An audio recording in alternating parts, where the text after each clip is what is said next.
الشيطان الرجيم بسم الله الرحمن الرحيم قد سمع الله قول التي تجادلك في زوجها وتشتكي إلى الله والله يسمع تحاوركما إن الله سميع بصير الذين يظاهرون منكم من نسائهم ما هن أمهاتهم إن أمهاتهم إلا الله ولدنهم إنهم ليقولون منكرا من القول وزورا وإن الله لعفو غفور والذين يظاهرون من نسائهم ثم يعودون لما قالوا فتحرير رقبة من قبل أن يتماسا ذلكم توعظون به والله بما تعملون خبير فمن لم يجد فصيام شهرين متتابعين من قبل أن يتماسا فمن لم يستطع فإطعام 60 مسكينا لذلك لتؤمنوا بالله ورسوله وتلك حدود الله وللكافرين عذاب أليم إن الذين يحادون الله ورسوله كبتوا كما كبت الذين من قبلهم وقد أنزلنا آيات بينات وللكافرين عذاب مهين يوم يبعثهم الله جميعا فينبئهم بما عملوا وأحصاه الله ونسوه والله على كل شيء شهيد ألم تر أن الله يعلم ما في السماوات وما في الأرض ما يكون من نجوى ثلاثة إلا هو رابعهم ولا خمسة إلا هو سادسهم ولا أدرى من ذلك ولا أكثر إلا هو معهم أينما كانوا ثم ينبئهم بما عملوا يوم القيامة إن الله بكل شيء عليم ألم تر إلى الذين نهوا عن النجوى ثم يعودون لما نهوا عنه ويتناجون بالإثم والعدوان ومعصية الرسول وإذا جاءوك حيوك بما لم يحييك به الله ويقولون في أنفسهم لولا يعذبنا الله بما نقول حسبهم جهنم يصلونها وبئس المصير يا أيها الذين آمنوا إذا تناجيتم فلا تتناجوا بالإثم والعدوان ومعصية الرسول وتناجوا بالبر والتقوى واتقوا الله الذي إليه تحشرون إنما النجوى من الشيطان ليحزن الذين آمنوا وليس بضارهم شيئا إلا بإذن الله وعلى الله فليتوكل المؤمنون يا أيها الذين آمنوا إذا قيل لكم تفسحوا في المجالس فافسحوا يفسح الله لكم وإذا قيل انشزوا فانشزوا يرفع الله الذين آمنوا منكم والذين أوتوا العلم درجات والله بما تعملون خبير يا أيها الذين آمنوا إذا ناديتم الرسول فقدموا بين يدي نجواكم صدقة ذلك خير لكم وأطهر فإن لم تجدوا فإن الله غفور رحيم أأشفقتم أن تقدموا بين يدي نجواكم صدقات فإذ لم تفعلوا وتاب الله عليكم فأقيموا الصلاة وآتوا الزكاة وأطيعوا الله ورسوله والله خبير بما تعملون ألم تر إلى الذين تولوا قوما غضب الله عليهم ما هم منكم ولا منهم ويحلفون على الكذب وهم يعلمون أعد الله لهم عذابا شديدا إنهم ساء ما كانوا يعملون اتخذوا أيمانهم جنة فصدوا عن سبيل الله فلهم عذاب مهين لا تغني عنهم أموالهم ولا أولادهم من الله شيئا أولئك أصحاب النار هم فيها خالدون يوم يبعثهم الله جميعا فيحلفون له كما يحلفون لكم ويحسبون أنهم على شيء ألا إنهم هم الكاذبون استحوذ عليهم الشيطان فانساهم ذكر الله أولئك حزب الشيطان ألا إن حزب الشيطان هم الخاسرون إن الذين يحادون الله ورسوله أولئك بالأذلين كتب الله لأغلبن أنا ورسله إن الله قوي عزيز لا تجدوا قوما يؤمنون بالله واليوم الآخر يؤادون من حاد الله ورسوله ولو كانوا آباءهم أو أبناءهم أو إخوانهم أو عشيرتهم أولئك كتب في قلوبهم الإيمان وأيدهم بروح منه ويدخلهم جنات تجري من تحتها الأنهار خالدين فيها رضي الله عنهم ورضوا عنه أولئك حزب الله ألا إن حزب الله هم المفلحون بسم الله الرحمن الرحيم سبح لله ما في السماوات وما في الأرض وهو العزيز الحكيم هو الذي يخرج الذين كفروا من أهل الكتاب من ديارهم لأول الحشر ما ظننتم أن يخرجوا وظنوا أنهم مانعتهم حصونهم من الله فآتاهم الله من حيث لم يحتسبوا وقذف في قلوبهم الرعب يخربون بيوتهم بأيديهم وأيدي المؤمنين فاعتبروا يا أولي الأبصار ولولا أن كتب الله عليهم الجلاء لعذبهم في الدنيا ولهم في الآخرة عذاب النار ذلك بأنهم شاقوا الله ورسوله من يشاق الله فإن الله شديد العقاب ما قطعتم من لينة أو تركوها قائمة على أصولها فبإذن الله وليخزي الفاسقين وما أفاء الله على رسوله منهم فما أوجبتم عليه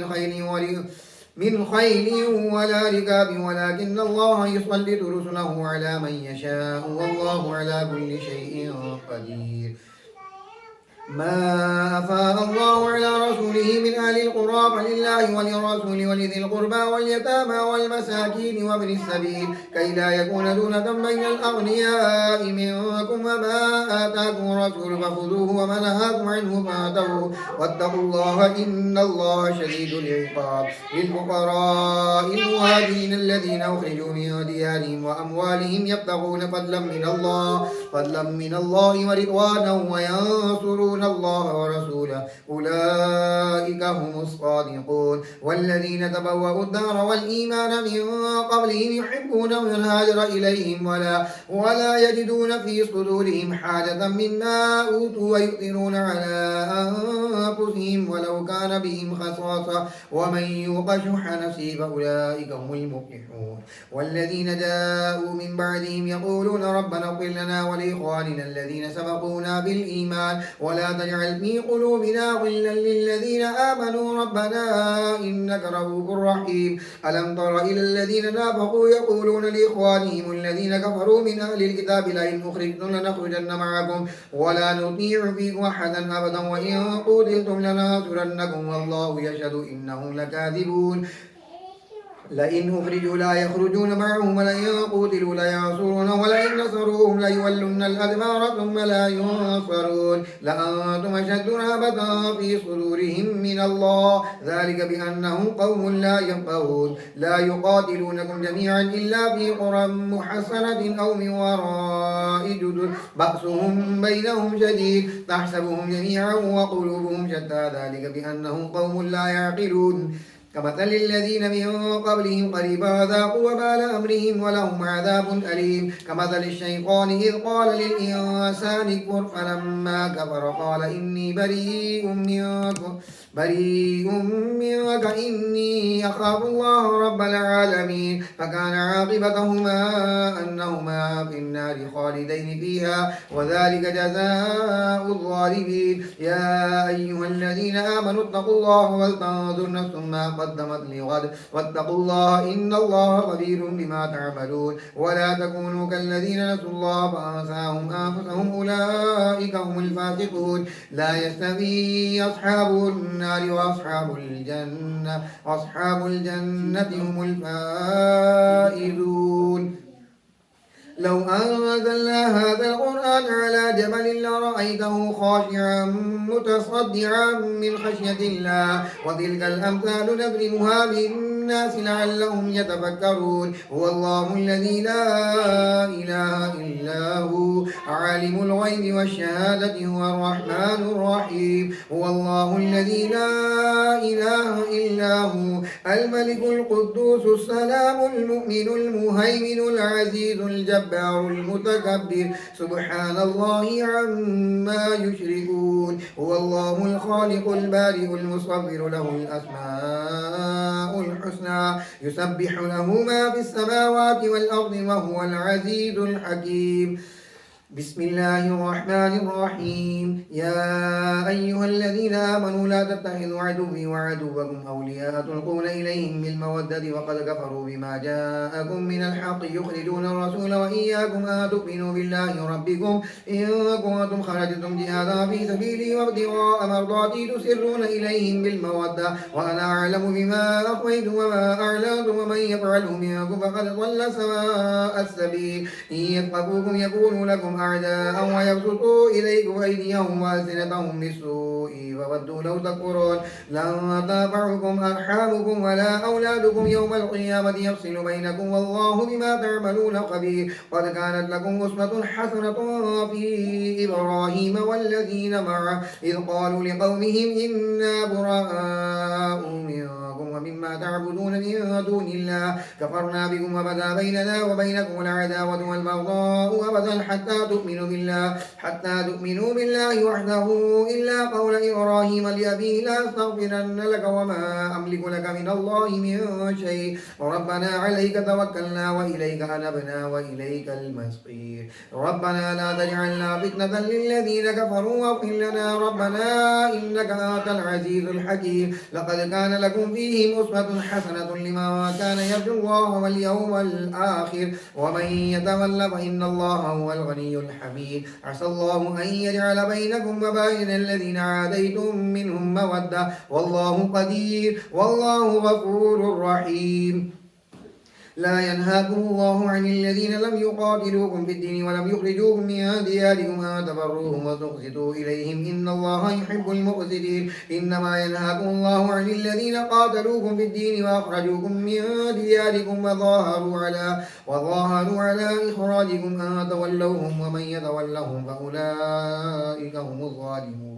يا أيها الذين آمنوا إذا جاءكم المؤمنات مهاجرات فامتحنوهن الله أعلم بإيمانهن فإن علمتموهن مؤمنات فلا تدعوهن إلى الكفار لا هن حل لهم ولا هم يحلون لهن وآتوهم ما أنفقوا ولا جناح عليكم أن تنكحوهن إذا آتيتموهن أجورهن ولا تمسكوا بعصم الكوافر واسألوا ما أنفقتم وليسألوا ما أنفقوا ذلكم حكم الله يحكم بينكم والله عليم حكيم وإن فاتكم شيء من أزواجكم إلى الكفار فعاقبتم فآتوا الذين ذهبت أزواجهم مثل ما أنفقوا واتقوا الله الذي أنتم به مؤمنون يا أيها النبي إذا جاءك المؤمنات يبايعنك على أن لا يشركن بالله شيئا ولا يسرقن ولا يزنين ولا يقتلن أولادهن ولا يأتين ببهتان يفترينه بين أيديهن وأرجلهن ولا يعصينك في معروف فبايعهن واستغفر لهن الله إن الله غفور رحيم يا أيها الذين آمنوا لا تتولوا قوما غضب الله عليهم قد يئسوا من الآخرة كما يئس الكفار من أصحاب القبور بسم الله الرحمن الرحيم سبح لله ما في السماوات وما في الأرض وهو العزيز الحكيم يا أيها الذين آمنوا لم تقولون ما لا تفعلون كبر مقتا عند الله أن تقولوا ما لا تفعلون إن الله يحب الذين يقاتلون في سبيله صفا كأنهم بنيان مرصوص وإذ قال موسى لقومه يا قوم لم تؤذونني وقد تعلمون أني رسول الله إليكم فلما زاغوا وزاغ الله قلوبهم والله لا يهدي القوم الفاسقين وإذ قال عيسى ابن مريم يا بني إسرائيل إني رسول الله إليكم مصدقا لما بين يدي من التوراة وبشيرا برسول يأتي من بعد اسمه أحمد فلما جاءهم بالبينات قالوا هذا سحر مبين ومن أظلم ممن افترى على الله الكذب وهو يدعى إلى الإسلام والله لا يهدي القوم الظالمين يريدون ليطفئوا نور الله بأفواههم والله متم نوره ولو كره الكافرون هو الذي أرسل رسوله بالهدى ودين الحق ليظهره على الدين كله ولو كره المشركون يا أيها الذين آمنوا هل أدلكم على تجارة تنجيكم من عذاب أليم تؤمنون بالله ورسوله وتجاهدون في سبيل الله بأموالكم وأنفسكم ذلكم خير لكم إن كنتم تعلمون يغفر لكم ذنوبكم ويدخلكم جنات تجري من تحتها الأنهار ومساكن طيبة في جنات عدن ذلك الفوز العظيم وأخرى تحبونها نصر من الله وفتح قريب وبشر المؤمنين يا أيها الذين آمنوا كونوا أنصار الله كما قال عيسى بن مريم للحواريين من أنصاري إلى الله قال الحواريون نحن أنصار الله فآمنت طائفة من بني إسرائيل وكفرت طائفة فأيدنا الذين آمنوا على عدوهم فأصبحوا ظاهرين بسم الله الرحمن الرحيم يسبح لله ما في السماوات وما في الأرض الملك القدوس العزيز الحكيم هو الذي بعث في الأميين رسولا منهم يتلو عليهم آياته ويزكيهم ويعلمهم الكتاب والحكمة وإن كانوا من قبل لفي ضلال مبين وآخرين منهم لما يلحقوا بهم وهو العزيز الحكيم ذلك فضل الله يؤتيه من يشاء والله ذو الفضل العظيم مثل الذين حملوا التوراة ثم لم يحملوها كمثل الحمار يحمل أسفارا بئس مثل القوم الذين كذبوا بآيات الله والله لا يهدي القوم الظالمين قل يا أيها الذين هادوا إن زعمتم أنكم أولياء لله من دون الناس فتمنوا الموت إن كنتم صادقين ولا يتمنونه أبدا بما قدمت أيديهم والله عليم بالظالمين قل إن الموت الذي تفرون منه فإنه ملاقيكم ثم تردون إلى عالم الغيب والشهادة فينبئكم بما كنتم تعملون يا أيها الذين آمنوا إذا نودي للصلاة من يوم الجمعة فاسعوا إلى ذكر الله وذروا البيع ذلكم خير لكم إن كنتم تعلمون فإذا قضيت الصلاة فانتشروا في الأرض وابتغوا من فضل الله واذكروا الله كثيرا لعلكم تفلحون وإذا رأوا تجارة أو لهوا انفضوا إليها وتركوك قائما قل ما عند الله خير من اللهو ومن التجارة والله خير الرازقين بسم الله الرحمن الرحيم إذا جاءك المنافقون قالوا نشهد إنك لرسول الله والله يعلم إنك لرسول الله يشهد إن المنافقين لكاذبون اتخذوا أيمانهم جنة فصدوا عن سبيل الله إنهم ساء ما كانوا يعملون ذلك بأنهم آمنوا ثم كفروا وطبع على قلوبهم فهم لا يفقهون وإذا رأيتهم تعجبك أجسامهم وإن يقولوا تسمع لقومهم كأنهم خشب مسندة يحسبون كل صيحة عليهم العدو فاحذرهم قاتلهم الله أن لا يؤفكون وإذا قيل لهم تعالوا يستغفر لكم رسول الله لووا رؤوسهم ورأيتهم يصدون وهم مستكبرون سواء عليهم أستغفرت لهم أم لم تستغفر لهم لن يغفر الله لهم إن الله لا يهدي القوم الفاسقين هم الذين يقولون لا تنفقوا على من عند رسول الله حتى ينفضوا ولله خزائن السماوات والأرض ولكن المنافقين لا يفقهون يقولون لئن رجعنا إلى المدينة ليخرجن الأعز منها الأذل ولله العزة ولرسوله وللمؤمنين ولكن المنافقين لا يعلمون يا أيها الذين آمنوا لا تلهكم أموالكم ولا أولادكم عن ذكر الله ومن يفعل ذلك فأولئك هم الخاسرون وأنفقوا مما رزقناكم من قبل أن يأتي أحدكم الموت ويقول ربي لولا أخرتني إلى أجل قريب فأصدق وأكن من الصالحين ولن يؤخر الله نفسا إذا جاء أجلها والله خبير بما تعملون بسم الله الرحمن الرحيم يسبح لله ما في السماوات وما في الأرض له الملك وله الحمد وهو على كل شيء قدير هو الذي خلقكم فمنكم كافر ومنكم مؤمن والله بما تعملون بصير خلق السماوات والأرض بالحق وصوركم وأحسن صوركم وإليه المصير يعلم ما في السماوات والأرض ويعلم ما تسرون وما تعلنون والله عليم بذات الصدور ألم يأتكم نبأ الذين كفروا من قبل فذاقوا وبال أمرهم ولهم عذاب أليم ذلك بأنه كانت تأتيهم رسلهم بالبينات فقالوا وبشر يهدوننا فكفروا وتولوا واستغنى الله والله غني حميد زعم الذين كفروا أن لن يبعثوا قل بلى وربي لتبعثن ثم لتنبئن بما عملتم وذلك على الله يسير فآمنوا بالله ورسوله والنور الذي أنزلنا والله بما تعملون خبير يوم يجمعكم ليوم الجمع ذلك يوم التغابن ومن يؤمن بالله ويعمل صالحا يكفر عنه سيئاته ويدخله جنات تجري من تحتها الأنهار خالدين فيها أبدا ذلك الفوز العظيم والذين كفروا وكذبوا بآياتنا أولئك أصحاب النار هم فيها أولئك أصحاب النار خالدين فيها وبئس المصير ما أصاب من مصيبة إلا بإذن الله ومن يؤمن بالله يهد قلبه والله بكل شيء عليم وأطيعوا الله وأطيعوا رسوله فإن توليتم فإنما على رسولنا البلاغ المبين الله لا إله إلا هو على الله فليتوكل المؤمنون يا أيها الذين آمنوا إن من أزواجكم وأولادكم عدوا لكم فاحذروا أن تعفوا وتصفحوا وتغفروا فإن الله غفور رحيم إنما أموالكم وأولادكم فتنة والله عنده أجر عظيم فاتقوا الله ما استطعتم واسمعوا وأطيعوا وأطيعوا خيرا لأنفسكم ومن يوق شح نفسه فأولئك هم المفلحون إن تقرضوا الله قرضا حسنا يضاعف لكم ويغفر لكم والله غفور حليم والله شكور حليم عالم الغيب والشهادة العزيز الحكيم بسم الله الرحمن الرحيم يا أيها النبي إذا طلقتم النساء فطلقوهن لعدتهن وأحصوا العدة واتقوا الله ربكم لا تخرجوهن من بيوتهن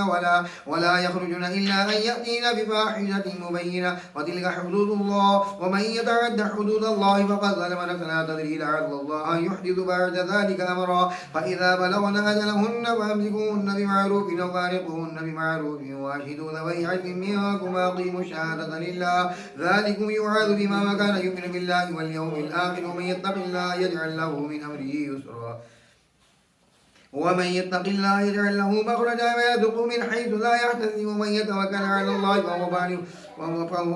ومن يتوكل على الله فهو حسبه إن الله بالغ أمره قد جعل الله لكل شيء قدرا واللائي يئس من المحيض من نسائكم إن ارتبتم عدتهن 3 أشهر واللائي لم يحن وأولاة الأحمال أجلهن أن يدعن حملهن ومن يتق الله يجعل له من أمره يسرا ذلك أمر الله أنزله إليكم ومن يتق الله يكفر عنه سيئاته ويعظم له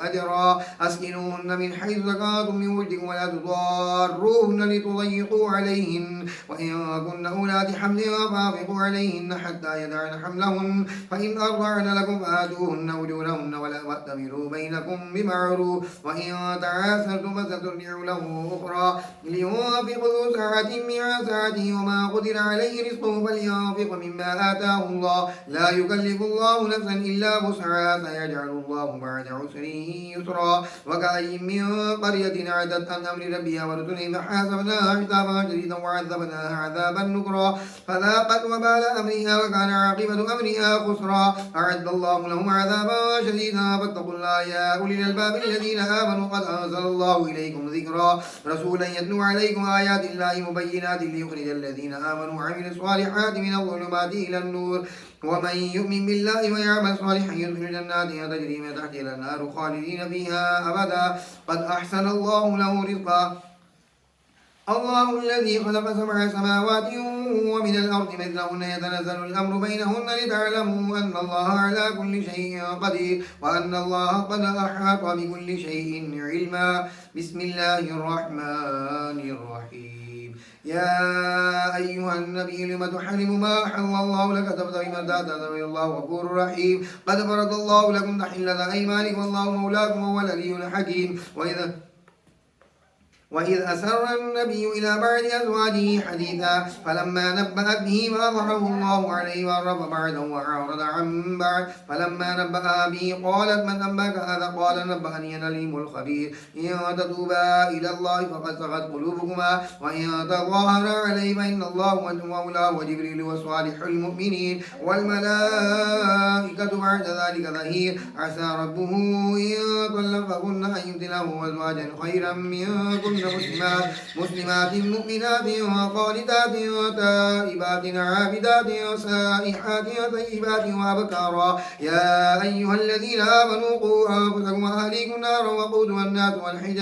والحجارة عليها ملائكة غلاظ شداد لا يعصون الله ما أمرهم ويفعلون ما يؤمرون يا أيها الذين كفروا لا تعتذروا اليوم إنما تجزون ما كنتم تعملون يا أيها الذين آمنوا توبوا إلى الله توبة نصوحا عسى ربكم أن يكفر عنكم سيئاتكم ويدخلكم جنات تجري من تحتها الأنهار يوم لا يخزي الله النبي والذين آمنوا معه نورهم يسعى بين أيديهم وبأيمانهم يقولون ربنا أكمل لنا نورنا واغفر لنا إنك على كل شيء قدير يا أيها النبي جاهد الكفار والمنافقين واغلظ عليهم ومأواهم جهنم وبئس المصير ضرب الله مثلا للذين كفروا امرأة نوح وامرأة لوط كانتا تحت عبدين من عبادنا صالحين فخانتاهما فلم يغنيا عنهما من الله شيئا وقيل ادخلا النار مع الداخلين وضرب الله مثلا للذين آمنوا امرأة فرعون إذ قالت رب ابن لي عندك بيتا في الجنة ونجني من فرعون وعمله ونجني من القوم الظالمين ومريم ابنة عمران التي أحسنت فرجها فنفخنا فيه من روحنا وصدقت بكلمات ربها وكتبه وكانت من القانتين صدق الله العظيم.